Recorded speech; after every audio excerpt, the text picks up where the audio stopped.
Radhe Radhe student, कैसे हो? अच्छे हो? तो आज का टॉपिक जो है बायोमेट्रिक दाब को लेकर आए हैं। ठीक है, कल जो आप लोगों को पढ़ाया गया था उसमें दाब का क्वेश्चन था। ठीक है, तो आज बायोमेट्रिक दाब लेकर चलेंगे। तो दोनों में डिफरेंस क्या है वो देखेंगे हम लोग। तो दाब का डिफिनेशन होता था कि प्रति एकांक क्षेत्रफल पर जो बल लगाते हैं उसको दाब बोलते हैं। प्रति एकांक क्षेत्रफल पर जो बल लगाते हैं उसको क्या बोलते हैं? दाब बोलते हैं। लेकिन इसमें क्या करेंगे कि प्रति एकांक क्षेत्रफल पर वायु के द्वारा जो बल लगाएंगे ना उसको क्या बोलेंगे हम लोग? वायुमंडलीय दाब बोलेंगे। ठीक है जी, इसमें वायु के द्वारा जो लगेगा उसको क्या बोलेंगे? वायुमंडलीय दाब बोलेंगे। ठीक है, इसको सर्वप्रथम जो है ना, सर्वप्रथम बताया था कौन? ऑटो वॉन गेरिक ने। किसने? ऑटो वॉन गेरिक ने सबसे पहले बताया था 1650 ईस्वी में। कब बताया? 1650 ऑटो वॉन गेरिक ने। इसका जो मात्रक होता है, ऐसे मात्रक वो बार होता है। क्या होता है? बार। ठीक है, एक बार जो होता है, एक बार में 10 के पावर 5 न्यूटन पर मीटर स्क्वायर। बहुत इंपॉर्टेंट क्वेश्चन ये। ठीक है, एक बार में 10 के पावर 5 न्यूटन पर मीटर स्क्वायर होता है। आपको पता है कि न्यूटन पर मीटर स्क्वायर पे एक नाम और लिख सकते हो क्या?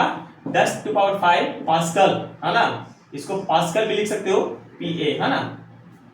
कोई दिक्कत? यहाँ पे देखो, इसको मापते कौन चीज से? बायोमीटर। किससे? बायोमीटर से इसको मापते हैं। इसका खोज जो है टॉरिसेरी ने किया था। कौन किया था? टॉरिसेरी ने। ठीक है, भले ही खोज इसको टॉरिसेरी ने किया था, लेकिन इसको 14 का पेन कहा जाता है। क्यों 14 का बैरोमीटर कहा जाता है? क्यों? क्योंकि बैरोमीटर को टॉरिसेरी जो किए थे, ठीक है, उन्हीं के आधार पर 14 इसका ये बैरोमीटर को बनाए थे। ठीक है, कौन बनाए थे? बैरोमीटर कौन बनाए थे? 14 ने बनाए थे। ठीक है, इसीलिए इनको 14 का बैरोमीटर भी कहा जाता है। किसको? ये बैरोमीटर को। बैरोमीटर क्या कहा जाता है? 14 का बैरोमीटर। क्यों कहा जाता है? क्योंकि एक टॉरिसेरी के जो बेसिस पे इसको बनाए कौन थे? 14 ने, इसीलिए इसको 14 का बैरोमीटर कहा जाता है। फिर से एक बार रिपीट कर रहे हैं हम लोग। इसका खोज किए सबसे पहले, इसको बताया किसने? ऑटो वॉन गेरिक ने। ठीक है, इसका मात्रा क्या होता है? बार होता है। एक बार 10 के पावर 5 न्यूटन पर मीटर स्क्वायर या फिर 10 के पावर 5 पास्कल। बहुत इंपॉर्टेंट है ये, है ना।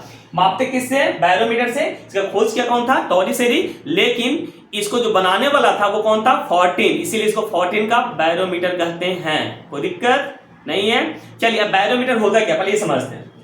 देखो, बैरोमीटर कहने का मतलब क्या? मौसम, मेनली बैरोमीटर का प्रयोग हम लोग जो करते हैं मौसम का पूर्वानुमान लगाने में। मौसम का पूर्वानुमान लगाने में, जैसे अभी बारिश का मौसम है तो पहले हम लोग को पता चल जाता है कि चलो 24 घंटे के अंदर में आंधी तूफान आने वाला है, या फिर बारिश होने वाला है, या फिर कुछ भी हम लोग को पता चल रहा है। वो सब इसी का काम है। किसका है? बैरोमीटर का काम होता है। ठीक है जी, किसका काम होता है? बैरोमीटर का काम होता है। ठीक है, तो सबसे पहले बैरोमीटर का जो काम होता है मौसम के पूर्वानुमान लगाने में होता है। बैरोमीटर का काम क्या होता है? मौसम का पूर्वानुमान लगाने में किया जाता है। बैरोमीटर का काम क्या होता है? मौसम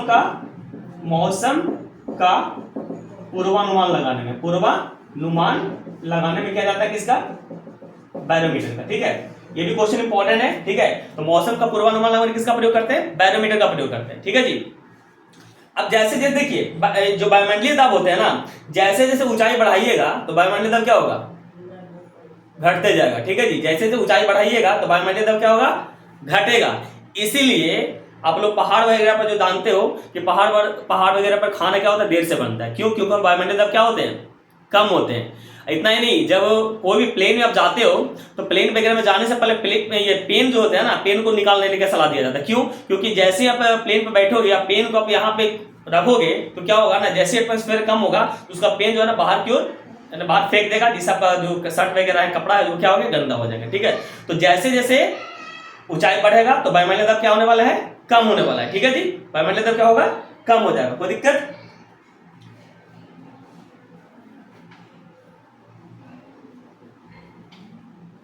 चलिए नेक्स्ट, अब इससे क्वेश्चन आगे वो क्वेश्चन देखते हैं। तो बैरोमीटर जो है, अब देखो बैरोमीटर से एग्जामिनेशन में जो क्वेश्चन पूछे जाते हैं कि अब कैसे हमको पता चलेगा, कैसे पता चलेगा क्या बारिश होने वाला है, क्या मौसम साफ होने वाला है, क्या आंधी तूफान आने वाला है। ठीक है, इस ढंग का कैसे पता चलेगा? तो ध्यान रखिएगा कि अगर बैरोमीटर का पाठ्यांक एकाएक डायरेक्ट गिरता है, एकाएक क्या होगा? गिर गया, तो समझिए कि आंधी तूफान आने वाला है। क्या आने वाला है? आंधी तूफान। बैरोमीटर का पाठ्यांक एकाएक गिरता है तो क्या आने वाला है? आंधी तूफान आने वाला है। ठीक है जी, आंधी तूफान आने वाला कब है? जो बैरोमीटर का पाठ्यांक एकाएक क्या होता है? गिरता है। ठीक है जी। अब देखिए, जैसे वो बैरोमीटर का पाठ्यांक धीरे धीरे क्या होगा? ऊपर जा रहा है। क्या हो रहा है? धीरे धीरे ऊपर जा रहा है, तो समझिए मौसम क्या है? साफ होने वाला है। धीरे धीरे ऊपर जा रहा है, मौसम साफ होने वाला है। ठीक है, लेकिन अगर धीरे धीरे नीचे आ रहा है तो वर्षा होने की संभावना है। ठीक है, तीनों बात क्लियर हुआ। एग्जाम के लिए मोस्ट इंपॉर्टेंट क्वेश्चन है ये। ठीक है, बैरोमीटर का पाठ्यांक एकाएक गिरता है तो क्या होगा भाई? आंधी तूफान आने वाला है। ठीक है, धीरे धीरे ऊपर चढ़ेगा तो क्या होगा? तो धीरे धीरे जब ऊपर चढ़ेगा तो मौसम साफ होगा, ठीक है जी, मौसम क्या होगा, साफ होगा। लेकिन धीरे धीरे अगर नीचे आएगा तो क्या होगा, वर्षा होने का संभावना पूरा है कि बारिश होने वाला है, ठीक है, समझ रहे हो, कोई दिक्कत। अब नॉर्मली इसको समझ सकते हो, एग्जाम्पल लेते हैं, जैसे मान लेते हैं कि आप मॉर्निंग में आप सोए हुए हो, ठीक हो, सब लोग सारे लोग सोए हुए 6 बजे, अचानक ना कोई इंपॉर्टेंट कोई मेहमान आपके घर में आ जाते हैं, बहुत इंपॉर्टेंट, मतलब खास कोई है, ठीक है। जैसे ही वो आते हैं तो क्या होता है, पता चला कि वो आ गए हैं, तो क्या होता है कि साफ सफाई, मतलब घर में आंधी तूफान जैसा हो जाता है, कोई बर्तन धो रहा है, कोई झाड़ू लगा रहा है, कोई खाना बना रहा है, कोई कुछ कर रहा है, मतलब आंधी बंडोबा की तरह हो जाता है। यानी कि जैसे वो अचानक कोई आया, ठीक है, तो घर में क्या होता है, आंधी तूफान जैसा माहौल हो जाता है, ठीक है जी, समझ रहे हो। यानी कि बैरोमीटर का पठन जैसे जैसे नीचे आएगा, सॉरी डायरेक्ट अगर नीचे गिरेगा तो क्या आंधी बंडोबा आ जाएगा, ठीक है जी।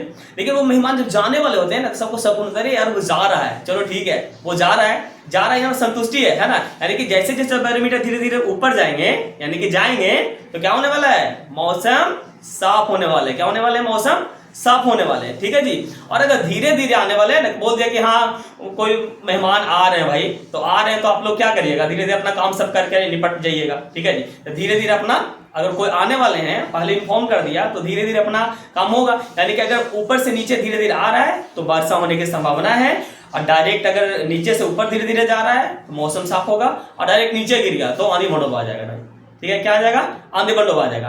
तो इससे सबसे ज्यादा इंपॉर्टेंट क्वेश्चन यही था, ठीक है। फिर से एक बार रिपीट कर लेते हैं हम लोग, ठीक है जी। एटमॉस्फेरिक प्रेशर कहते हैं किसको, तो सिंपल जानिए कि एक कोई क्षेत्रफल में यदि अगर उसमें वायु के द्वारा जो दाब लगेंगे उसको क्या बोलेंगे हम लोग, वायुमंडलीय दाब बोलेंगे, ठीक है जी। इसका सबसे पहले बताया कौन था, ऑटोमन गोरिक ने बताया। इसका ऐसे मात्रा क्या होता है, बार होते हैं जी, एक बार बराबर 10 के पावर 5 पास्कल, या फिर 10 के पावर 5 न्यूटन पर मीटर स्क्वायर होगा, ठीक है जी। इसको मापते हैं बैरोमीटर से। बैरोमीटर का खोज कौन किया, टॉरिसेरी। देखिए ध्यान रखिएगा, बैरोमीटर का खोज भले टॉरिसेरी किया, लेकिन बनाया कौन, 14 ने, ठीक है, किसने बनाया, 14 ने, इसीलिए उसको 14 का बैरोमीटर भी कहते हैं। और बैरोमीटर का प्रयोग किस लिए किया जाता है, मौसम का पूर्वानुमान लगाने में करते हैं, ठीक है जी। और मौसम का पूर्वानुमान मतलब बैरोमीटर अगर गिरा, आंधी बंडोबा, धीरे धीरे ऊपर जाएगा, यानी क्या, मौसम साफ, और धीरे धीरे आएगा तो बारिश होने की संभावना है, ठीक है जी। तो इसे इस टाइप का क्वेश्चन पूछे जाते हैं। और एक और क्वेश्चन है कि जैसे जैसे आप ऊपर जाएंगे, यानी कि हाइट जैसे जैसे बढ़ेगा, आपको वायुमंडलीय दाब क्या होने वाले, कम होने वाले। इसका एग्जांपल ले लीजिए, पहाड़ पर खाना देरी से बनता है, या फिर पेन वगैरह में पेन ले जाने से मना किया जाता है, क्योंकि वो पेन वायुमंडलीय दाब के वजह से वो पेन का जो अंदर का इंक है वो बाहर निकल जाते हैं, कपड़ा गंदा होने का चांसेस होता है, इसीलिए उसको मना किया जाता है, ठीक है। इसमें कुछ खास तत्व है, जैसे एक बार मैंने बताएं 10 के पावर 5 न्यूटन पर मीटर स्क्वायर, एक पास्कल जो होता है 1 न्यूटन पर मीटर स्क्वायर के बराबर होता है, एक मिली बार जो होता है 10 के पावर 2 पास्कल के बराबर होता है, ठीक है। परम दाब बराबर होता है गेज दाब प्लस एक बार, ये भी बहुत इंपॉर्टेंट क्वेश्चन है, ठीक है जी। तो परम दाब बराबर क्या होता है, गेज दाब प्लस एक बार। और ये ध्यान में रखना है, 1 सेंटीमीटर पारा दाब बराबर क्या होता है, 1/33 10 to power 3 पास्कल, ठीक है जी। तो ये आपके इंपॉर्टेंट क्वेश्चन होने वाले हैं इसका, ठीक है जी। अगर इस टॉपिक में अभी भी कोई दिक्कत होता है तो आप कमेंट करके बता सकते हैं, लेकिन मुझे आशा है कि इस चैप्टर से, यानी सॉरी इस टॉपिक से कोई दिक्कत आपको होने वाला नहीं है, ठीक है। अगर वीडियो अच्छा लगता है तो इसको सब्सक्राइब करिए और शेयर करिए, जिससे और बच्चों को इसका लाभ मिल सके। तो कल फिर मिलते हैं नेक्स्ट वीडियो में, और नेक्स्ट में कुछ और लेकर आएंगे आपके लिए और आपके एग्जाम के लिए बहुत अच्छे टॉपिक, ठीक है। फिलहाल इतना ही।